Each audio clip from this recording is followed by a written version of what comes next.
বন্ধুরা, কল্যাণী ওয়ান্ডারল্যান্ডে তোমাদের স্বাগত। আজ তোমাদের জন্য এঁচোড়ে কোপ্তাটা রেসিপি নিয়ে এসেছি। এরভাবে তোমরা যদি করো তাহলে মাছ মাংসকেও হার মানাবে।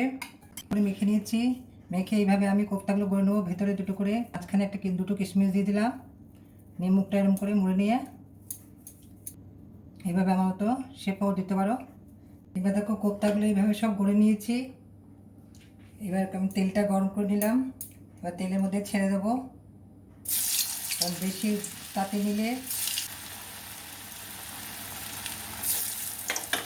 এবার সবগুলো আমি ভেজে নেবো। পেঁয়াজ, দারচিনি, একটা স্টার আনিস, এলাচের মুখগুলো একটু ফাটিয়ে দেবো, একটু লবঙ্গ দিলাম। এর মধ্যে আমি একটু গন্ধ বেরোলেই যাতে একটু স্মেল বেরিয়েছে, আমি একটা পেঁয়াজ কুচোগুলো ছেড়ে দেবো। একটু জিরে,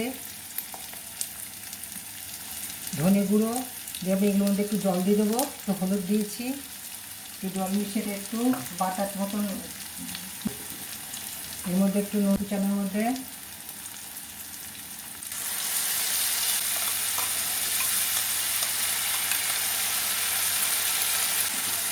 পেঁয়াজটা দেড়টার মতো করে ভেজে নিয়েছিলাম। তারপরে পেঁয়াজ রসুন বাটাটা একসাথে পেস্ট করে নিয়েছি, এটা দিয়ে দিলাম।